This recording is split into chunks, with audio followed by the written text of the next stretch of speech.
Hello from the National Archives Public Programs and Education staff. My name is Sarah Lyons Davis. I'm an education specialist at the National Archives. Welcome to the National Archives Comes Alive Young Learners program.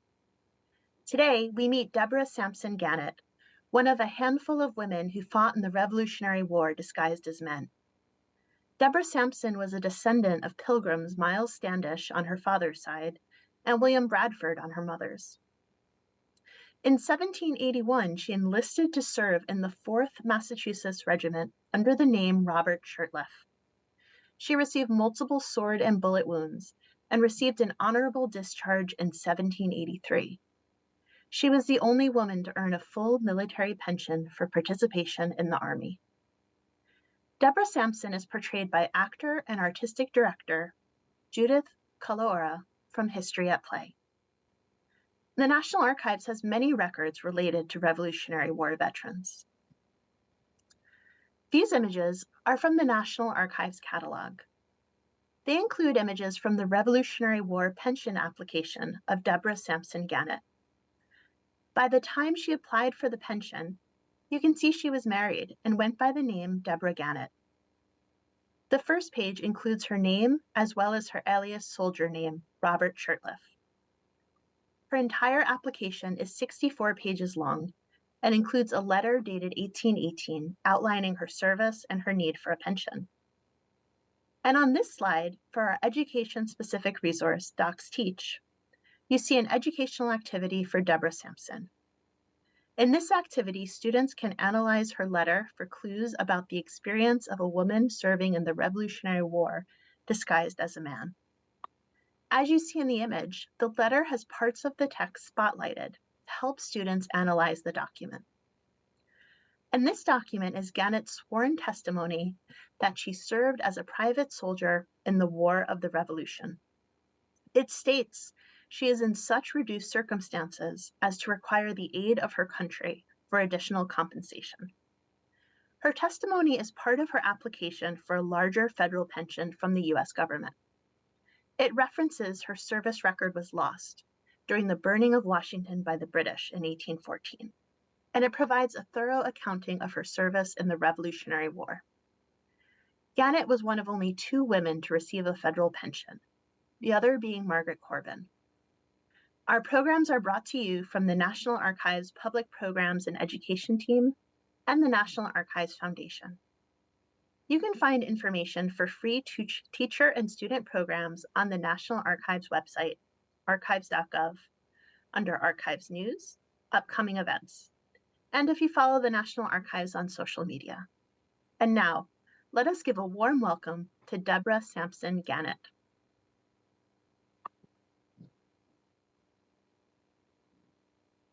I continued to fight.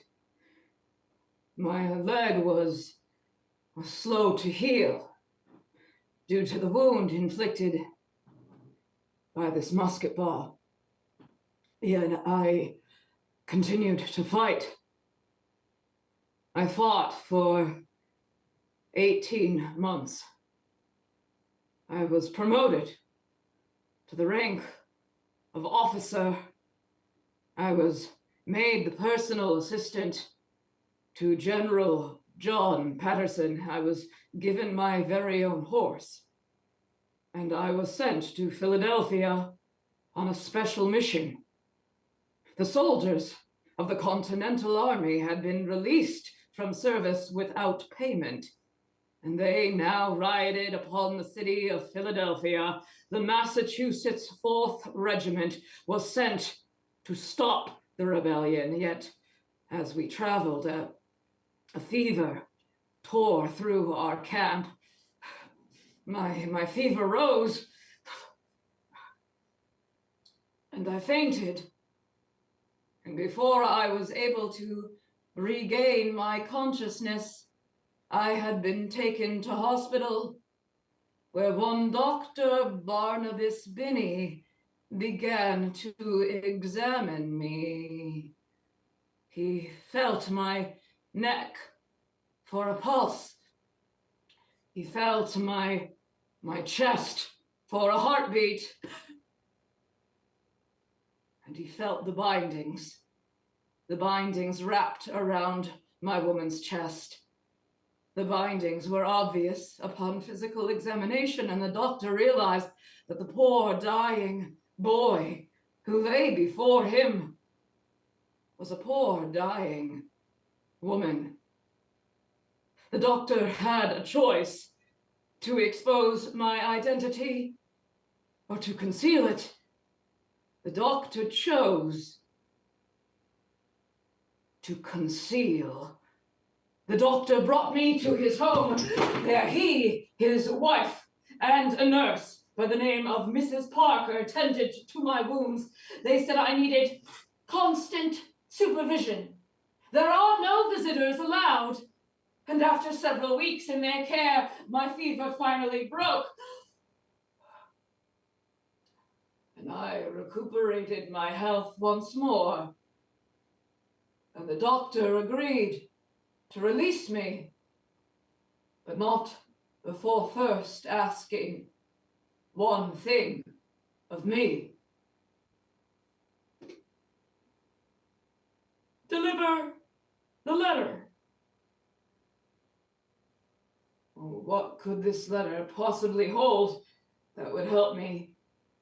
I had risked my life to be a soldier, and I would have rather died on the battlefield than be disgraced by a letter.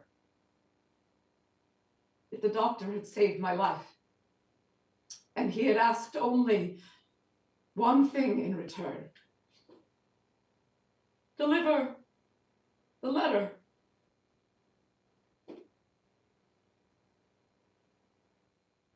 And so I traveled from the outskirts of Philadelphia to New York, West Point, where I had been trained. I entered the study of General John Patterson, my commanding officer. And I delivered the letter. I watched as General Patterson took the letter from my hand. I gazed as he unfolded the parchment and read the contents within. I examined as the message of the letter imprinted upon his mind.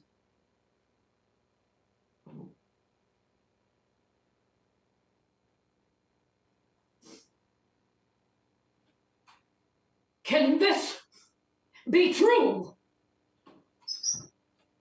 I had not read the letter, for it was sealed with wax. Of course, I knew it was true. Answer me, soldier, you answer me this instant. Can this letter be true?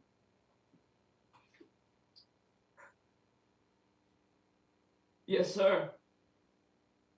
Yes, sir, it is true. Remove your helmet, soldier.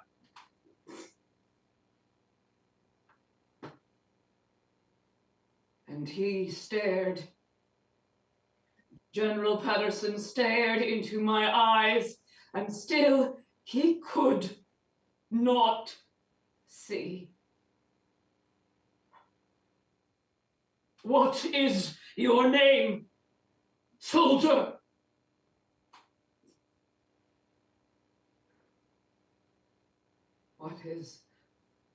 What is my name? My name is Deborah Sampson, sir.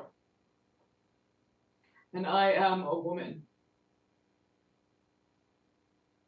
General Patterson brought me to my regiment, the Massachusetts Fourth. He introduced me to my fellow soldier as Deborah Sampson.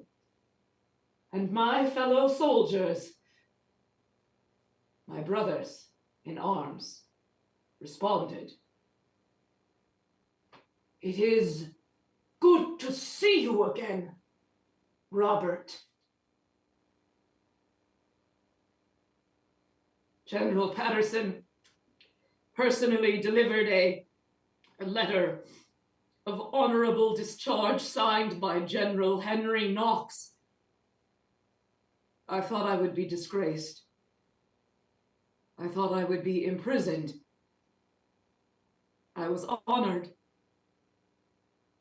but I couldn't stay.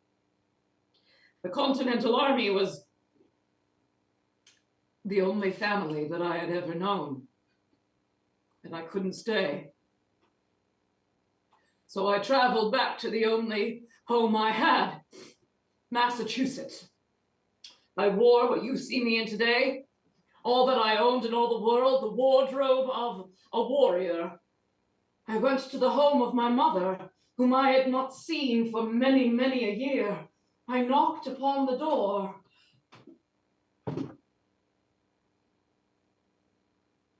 And she opened. And it was not the face of a loving mother. It was disgust. It was hatred. And my mother knew what I had done, and she could see what I had done. I was wearing what I had done. She hated me for it. She slammed the door in my face. And I was an orphan once more. I went to the home of an aunt, a woman I barely knew, her name Alice. And when she opened the door, she threw her arms around me in an embrace unlike any I had ever felt before. I could hear her voice as she cried out and said, "Ephraim, oh, Ephraim, I'm so happy you are home."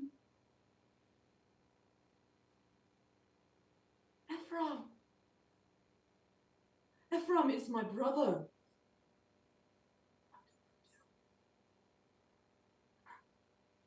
Yes, Aunt Alice, it is I, Ephraim. And I am so happy to be home. I had convinced the entire Continental Army that I was man. I could convince my family as well. And I lived with my Aunt Alice for some time, and just when I thought I could go on living as a man for the rest of my life, I met a man, and everything changed. His name is Benjamin Gannett. He is a farmer from Sharon, Massachusetts, and all at once I realized I could no longer keep up the wardrobe of a warrior. Off came the light infantry helmet, put away for another day. Off came the soldier's canteen, which had staved off my thirst, now dry. Off came the possibles bag, which had held most anything possible, and the cartridge box, which had guarded me from the enemy, cartridges discharged. Box of no use.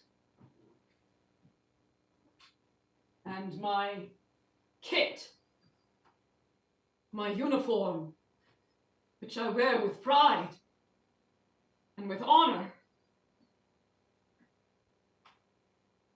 And I could wear it no longer.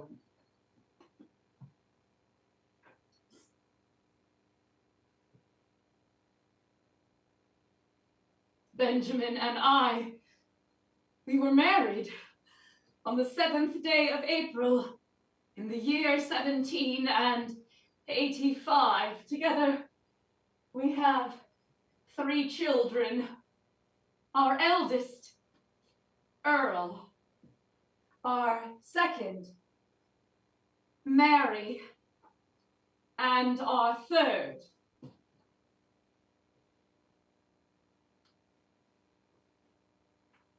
Patience. We adopt a 4th, a young orphan girl named Susanna. Her mother had died when she was only 5 days old. Yet, try as we may, finances never were in our favor. We had the smallest farm in Sharon, Massachusetts, and it yielded few crops. Add to that, I suddenly found myself faced with the same decision that my own mother had been faced with when I was a girl of 5 years old. Should I send my children off to work, or should I find a way to support my family? I could never send my children to work. I could never sell my own children into servitude as my mother had done to me. I wrote letters to Congress requesting payment for my military service. I knew soldiers who had served half the time that I had, yet they had been paid for their service. Yet every letter I sent was met with no response. I had served in the army as Robert Shurtlieff, and I now wrote to Congress as Deborah Gannett.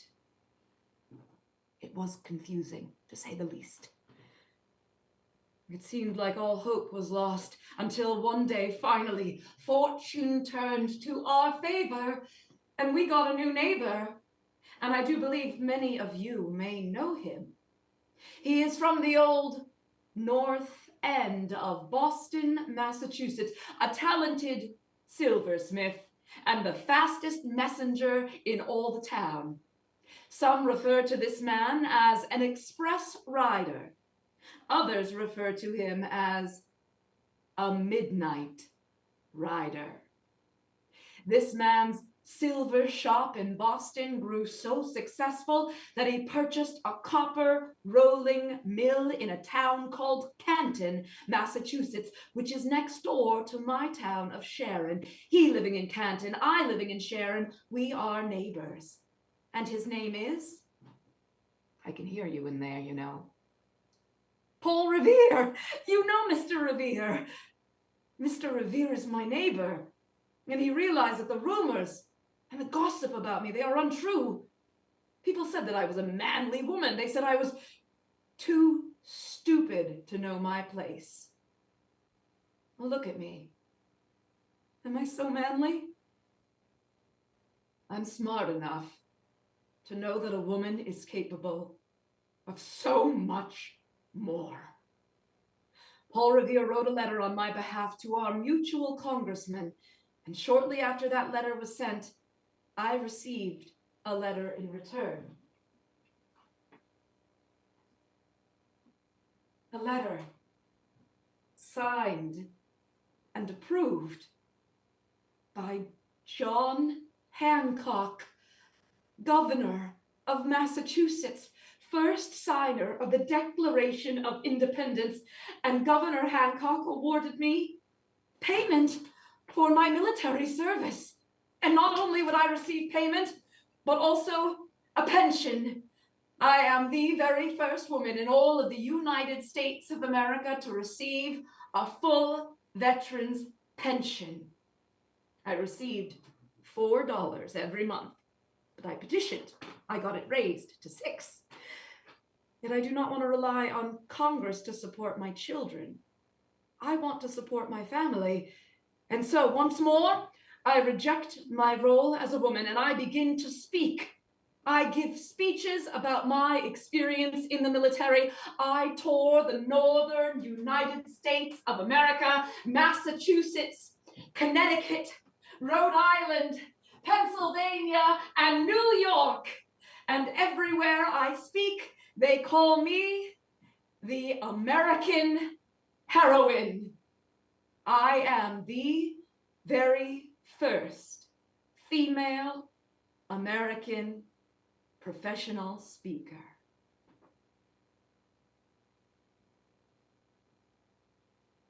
Thank you so much, Deborah Sampson, for sharing just that fascinating history with us. If you have time for it, I would love to ask a few questions. I do have to work the farm a bit, but I do have a few moments of time, yes. Wonderful. Thank you. So, as I was listening to you recount your time in the military, I was wondering if you would describe your childhood. And if you remember, was there a moment when you knew maybe you would need to defy these social expectations as you grew older? Yes, I would love to tell you. My childhood is of unfortunate circumstance. My mother and father were not, unfortunately, able to make ends meet to support the children. And my father, when I was quite young, went off to seek alternate employment and never returned home. My mother, unable to care for any of the children except those who were still suckling, who were still infants, bound us out to various family members, as was customary in my day in the late 18th century. And most of my siblings were sent off to various aunts and uncles, myself included. Unfortunately, my aunt fell ill within a few years of taking me in, and she passed. In the interim, however, prior to her passing, she taught me unspeakably important skills such as how to read and how to write. And many women did not have that talent of being able to write. It was at this point that I was sent into what's called indentured servitude. Indentured servitude is essentially like 18th century foster care meeting a very crude type of enslavement. Wherever a home needs free labor and they're willing to feed you and give you a place to sleep, that might be a bed or it might be a pile of hay, depending on the season, that's where you live. And you might live there for months or years. And the majority of my adolescence was spent living on a farm. And I think that that was when the formative ideas of my life were developing, because I was living on a farm surrounded by boys. In this homestead, there were 10 sons, 10 boys. Not all were sons, some were other relatives. And they were sent to school. By law, in Massachusetts, you had to send your sons to school, at least for a few months of the year, generally in the summertime when we weren't doing as much harvesting or planting. But having those boys come home from school and watching them do their lessons, I learned numbers and I learned history and I was able to read from the library. And it was that exposure to knowledge that I never would have had as a young woman that showed me that I was capable of doing whatever those around me were doing. In fact, I was capable of tending the farm and doing things as well as the boys. And as I was caring for many of them who were younger than me, I knew I possessed both the skills of a maternal figure and the skills of a paternal figure. So as the war was on our doorstep, I knew I had to adopt both of those skills to do what was best for my country. Hmm, interesting. And in doing so, what was the most difficult part of convincing the soldiers around you that you were a boy? Well, believe it or not, the quiet times are far more horrifying in that regard than the warlike times. When you're in any sort of hand-to-hand combat, which is what I was exposed to, skirmishes more so than formal battles. The blood flowing through your body is so hot that all other movements of the mind cease to exist. And when you are seated in a camp for hours or days or even a week, not moving, figuring what the next movements of the unit or the regiment are. Of course, a regiment is a lot of soldiers. You can have upwards of 1,000 soldiers in a regiment. I'm part of the Massachusetts Fourth. Within that, you have various battalions and units and so on and so forth. So we would often be waiting many, many days before we knew where we were going. That's when I was most frightened, because that's when people started asking questions. And I'll tell you, of the utmost of these times when I was frightened was in the middle of the night. We slept in canvas A-frame tents that sometimes slept 6 or 7 men at a time, although not all the men would be sleeping at the same time. Some would be standing guard and watching at various hours as we took shifts. But that was when I had to rebind my bindings around my chest. So I couldn't just walk away. I had to find a reason that I wasn't sleeping, obviously, when I was supposed to sleep. And I couldn't leave my post when I was standing guard and watching. That would be grounds for dishonorable discharge. But I had to go into the woods and I had to rebind my bindings so that my shape would continue to appear as that of a young boy, a young man. That was the most horrifying, scary time, was those late in the night adventures, expeditions to the woods. Oh, I'm sure. Was there something that surprised you the most about being a soldier? Surprised me the most.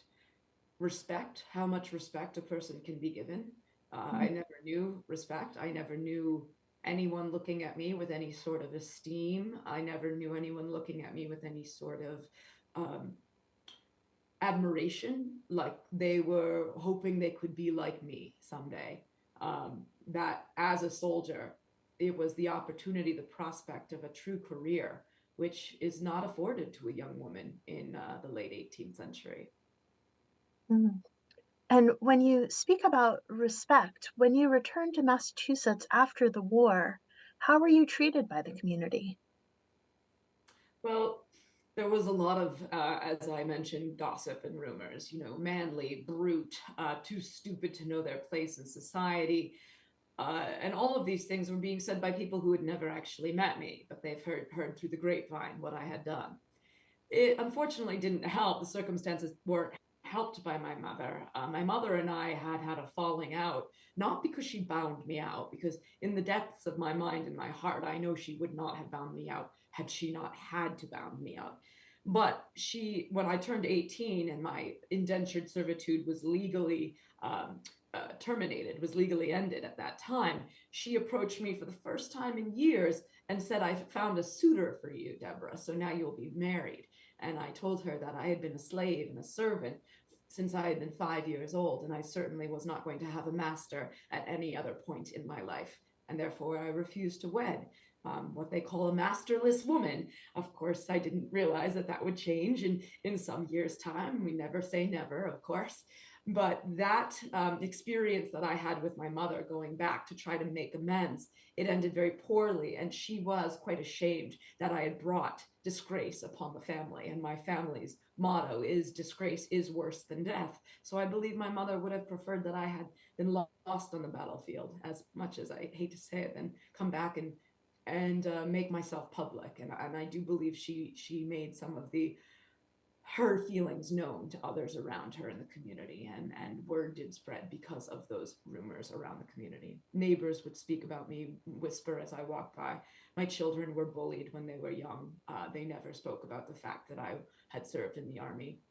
Only my grandchildren uh, have come to start calling me the old soldier, and they will talk with their friends about what I had done in the years past.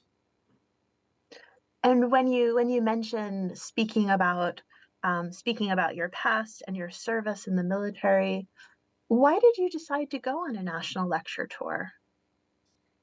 Well, finances unfortunately still were not in our favor. The payments issued by the government, the early government at this time, were not nearly as substantial as payments that would be issued to us after 1814, when Congress passed a new pension plan for veterans of the American War for Independence. I think they saw that we did need to take care of our soldiers more after the War of 1812, where we did not have a formal army to send in to keep the British regulars at bay, and of course, therefore, lost our capital city of Washington, as well as we mentioned, my records of my service.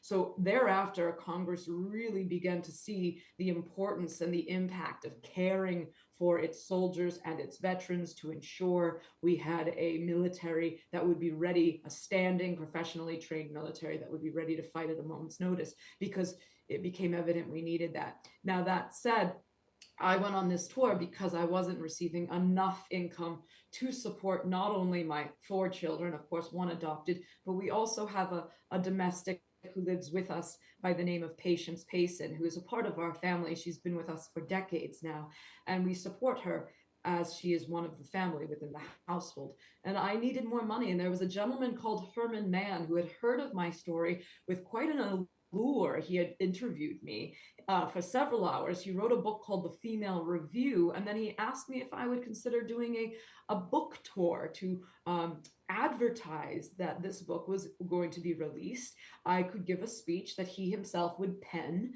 which he did, and that I could give that oration in various towns throughout the northern United States. And I gave that oration wearing my woman's attire, and then I went off stage, and after I had completed the speech, I put my male kit, my uniform on, and I returned on stage and I did the full manual of arms using my Charleville musket, which I had been equipped with during the war. And it allowed me to make money, and it also allowed me to have respect and admiration that I had always wanted and never thought I would have again. Never thought I would have until my service, but never thought I would have again thereafter. It was very, very rewarding, and I could take care of my family because of it. Mm. And I know that you're busy and you mentioned you have work to do after you leave us today. So this is our final question for the day. What advice do you, as Deborah Sampson Gannett, have for young people today? Well, as you recall, I mentioned that when I returned from service, there was a lot of rumors, there was a lot of gossip, and even some might say bullying, which I'm sure there are quite a few watching who may have known or know what that feels like amongst their colleagues, their classmates, their neighbors, their family, even. And I just want you to remember that that same person who they bullied and they criticized and they ridiculed right after I did something that was very rebellious and very unexpected and very uncomfortable for many people to understand. I am the same person to whom they build statues, for whom they name parks, for whom they name roads, for whom the Commonwealth of Massachusetts has an official day where my life is celebrated every year, May 23rd, the anniversary of my enlistment, to whom even they are discussing building a statue to me in Beacon Hill, where the Massachusetts State House stands. Just remember, the people that they make fun of today are the people that they are building statues to and creating holidays for tomorrow. What fantastic advice. Thank you so much. And thank you for sharing your story. It is my pleasure and my honor. Thank you to you and the National Archives. And now, one last look at the Docs Teach educational activity related to analyzing records and the letter written by Deborah Sampson in her application for a federal pension for serving in the Revolutionary War.